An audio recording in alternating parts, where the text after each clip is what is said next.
Hey folks, I'm sure by now you have heard about the news of the sudden resignation from Congress of Marjorie Taylor Green.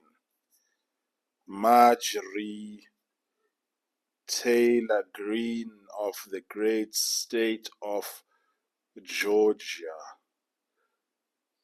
She has resigned. This is in the wake of this conflict that she's had with President Trump. You know, when this conflict between her and President Trump started a couple of weeks ago, I wanted to make a video, excuse me, to respond to it.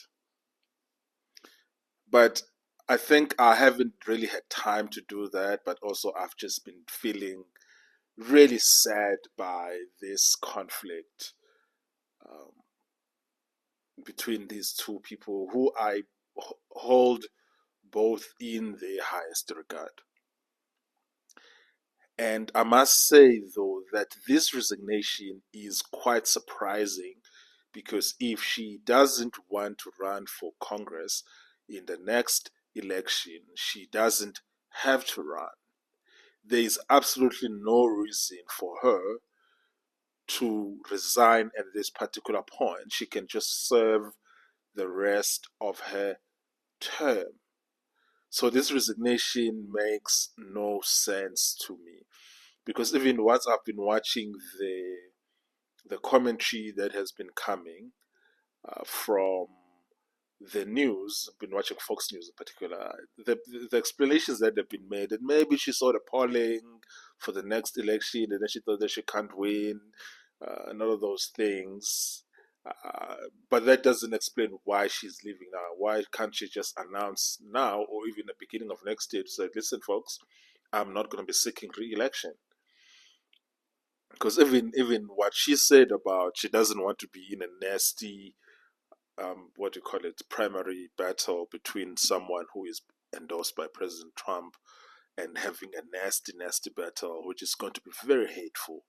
I believe that to be true, but also that doesn't explain why she doesn't stay in her position as congresswoman until the end of her current term, which will end on the 5th of January, 4th or 5th of January 2027. So I'm likely to believe that there is a lot more happening here than we have been told. But I must say, though, that in their conflict and disagreement between herself and President Trump, I've been very disappointed in how President Trump has conducted himself. And I must say that I've been very disappointed in a lot of the things that President Trump has been doing in his second term. Though I still support almost 90% of his platform, I am very unhappy with his conduct. And that has been a big disappointment for me.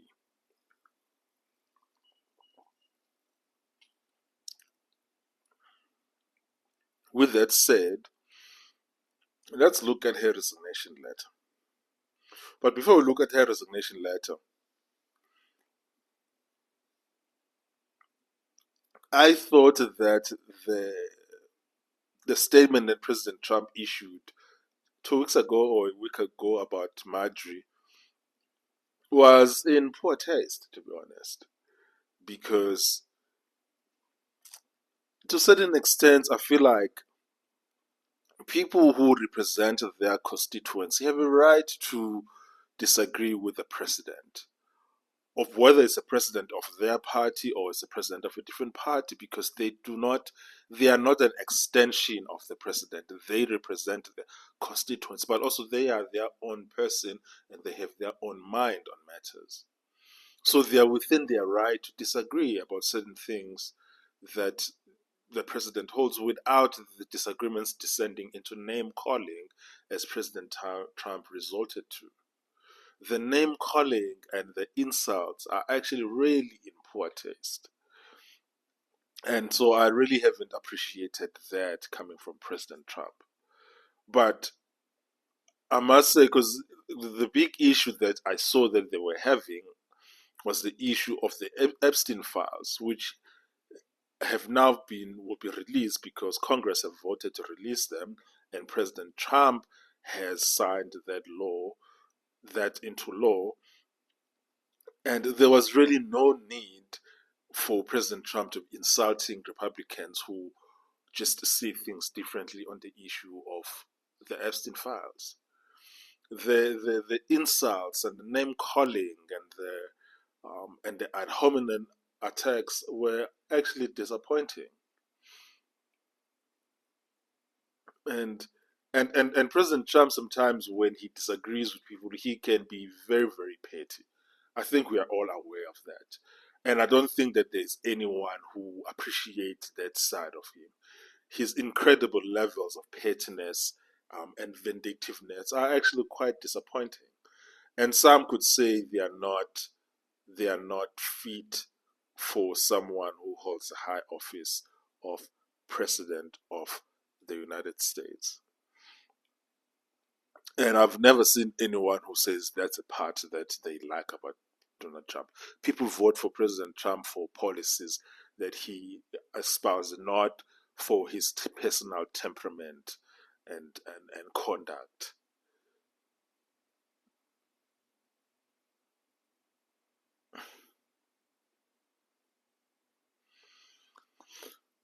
Also, who can forget the fact that Marjorie Taylor Green is one of the few Republicans who stood alongside President Trump when virtually everyone in the party thought that he was done and dead. After that electoral um, farce of 2020, she steadfastly stood behind him, defended him, and never wavered on stating that the 2020 election was not a free and fair election, which is a position that most of us have never changed our position on. That we saw what happened in 2020, and we do not think that that election was free and fair.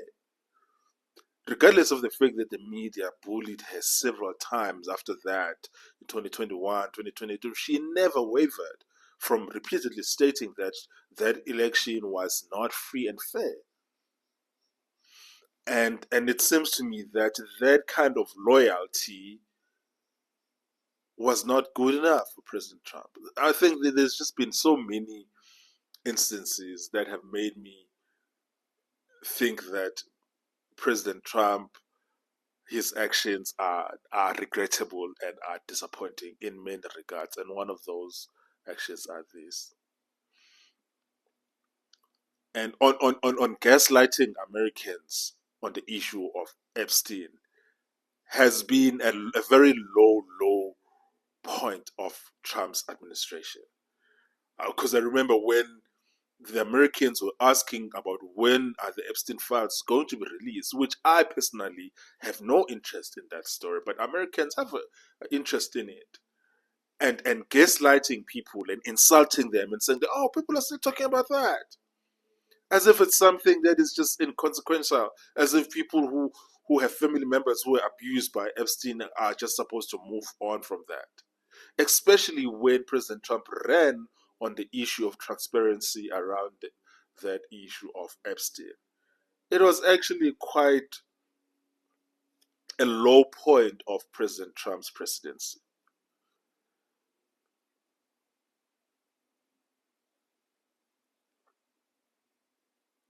It was low and it was disappointing.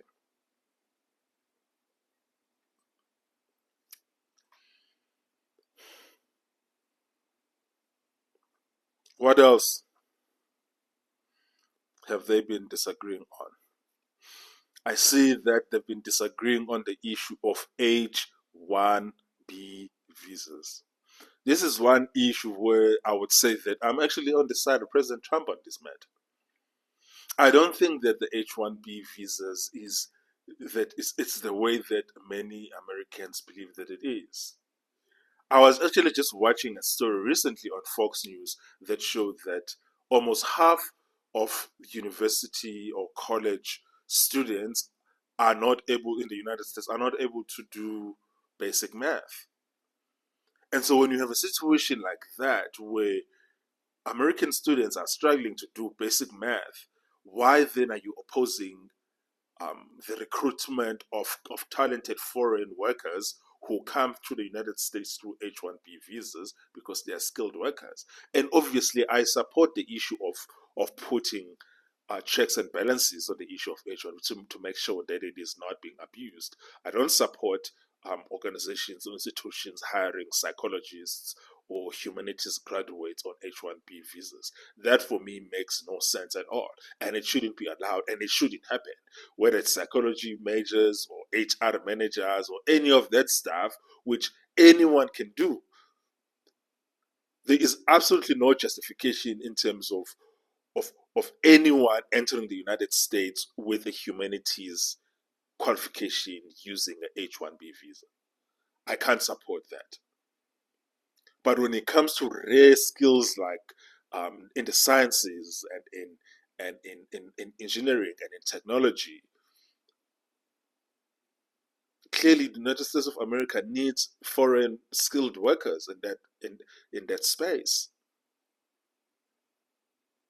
And so and there's this notion that, I mean, I must say that I don't know enough with regards to in terms of what are these foreign tech workers being paid. But I know that on the sector that I'm in, which is the engineering sector, that foreigners are paid exactly what Americans are paid. Like it absolutely makes no sense to me in terms of in terms of um, why engineers wouldn't be recruited on H-1B visas. But I still say that Americans will have to decide this matter. It's not a matter that I can decide. Yeah, and then Marjorie Taylor Green is also probably the only Republican who has been talking about the issue of healthcare costs.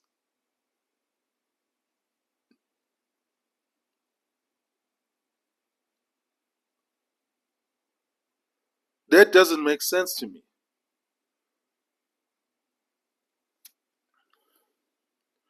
That doesn't make sense to me at all because even as much as I don't like support socialized medicine, it is incredible that Republicans are so disinterested in an issue that affects Americans so much, where people were one of the highest causes of people declaring bankruptcy in the United States. It's because of medical bills. Why would one political party be so disinterested in this issue? And Marjorie Taylor Greene has been one of the very few nation leading Republicans who've been dealing with this issue of healthcare costs. And all of us, we know that none of us is smart enough that all of the solutions for any particular issue are going to come from us. There are a lot of things that President Trump have done when it comes to medical expenses, like making it a law now to for medical bills for cost transparency, which now we're actually able to compare prices between different hospitals and between insurance companies. But even with everything that he's done with the pharmaceutical companies, there's not one person who has all the solutions to all these problems. So when you only have one person, for instance, Marjorie Taylor Greene, who is even talking about this issue on the right, and she's been pushed out, I don't understand what is the meaning of that. Yeah, so really, um, yeah, and I mean, like, I'm disappointed. Like, I mean, by the way, that said, Marjorie Taylor Greene is a very successful woman. She was a businesswoman before she got into politics. She was living a very good life, and like when she came to DC, man, she took a pay cut. She's been a very successful business person. So she's going back to Georgia to live a very good life. She's one of the very few people in Congress who, when they went to to Washington D.C. were already very rich. One of those people who were very rich before they went into Congress are like Rick Scott, for instance, of Florida. So she's one of the very few people who, whether she was in politics or not, was very rich and was living a very good life. And so a lot of the things that she is fighting for are issues that don't affect him. A lot of the things that we talk about actually as commentators is that are issues that don't affect us. Our lives don't get affected by these things because the lives that we live are so isolated from the things that affect, normal day-to-day Americans, that they are actually not issues that affect us at all. But the fact that she's talking about the issues that affect day-to-day Americans is something that deserves to be lauded and to be praised. Yeah, so, and I'm very disappointed also because she's one of the few Republican national leaders who have been saying that America cannot continue to be held hostage by a foreign nation of Israel. Maybe her stance against Israel is probably the most responsible for the reason why she has to leave Congress so soon. But I'm particularly very disappointed with President Trump's conduct because sometimes his ego trips have cost Republicans certain very important seats. Like for instance, when Pat Toomey, who I disagreed with him voting to convict President Trump in 2020 or 2021, there was absolutely no reason for him to be pushed out of that Pennsylvania seat, which we then lost to Democrats. And a lot of the squabbling that involved President Trump in Georgia resulted in Republicans not having a united front during those 2020 Senate elections, where we end up losing, where we moved from having two Georgia Senate seats being under Republicans to having two Georgia Senate seats being controlled by Democrats. President Trump was very involved in all of those squabbles. So many of these squabbles are not helping the Republican Party when Trump is busy with his ego trips and because he has these personal slides and then he's not able to see beyond his own personal injury. And that's exactly what is going to happen also in North Carolina with what's happening with Tom Tillis, who barely won in 2020, barely won. North Carolina is more blue than it is red. It is very difficult for Republicans to win North Carolina. And so when you're having someone who has been a senator in North Carolina for like 2 or 3 terms and you want to push him out because of your own personal squabbles with him, which will result in Republicans actually losing that seat. And I mean, a lot of the times, a lot of the things that Trump does when he feels that his personal injury or whatever tend to result in the Republican Party actually losing an advantage because Trump is not thinking about what's better for the whole team. He's thinking about himself, which will eventually affect his ability to pass his own um, mandate. Because if when we're going into an election like this with razor thin margins, and President Trump, instead of worrying about how we're going to win elections, but he's worried about his own personal little dispute with people, things that are genuine disagreements that you can passionately disagree without being disagreeable. Tom Tillis has been a Republican senator from the North Carolina since 2015, and he clearly has a incumbency advantage at this point because he has won. He has been in the U.S. Senate now for 2 terms, so he has a clear advantage. And this notion of pushing people out because you disagree with him on one issue, it's not wise. It's not wise, and it's hurting us. So it's very disappointing. And I'm pretty sure I don't agree with Tom Tillis on everything. I didn't agree with Pat Toomey on everything. I disagreed with him voting to convict President Trump. Like I disagreed with Susan Collins voting to convict President Trump. But I know that it's going to be difficult for us to win Maine without her. There are certain instances where you just need to put aside your own personal feelings and do what's good for the greater good. Democrats are actually right on their course now of pushing out John Fetterman, who actually the best thing that can ever happen for them is to have that man continue to be the U.S. Senator from Pennsylvania, because if they push him out and put in a more left-wing candidate, it's going to be very difficult to run a leftist, especially an overtly leftist candidate who is not pretending to be central like Josh Shapiro is pretending. It's going to be very difficult.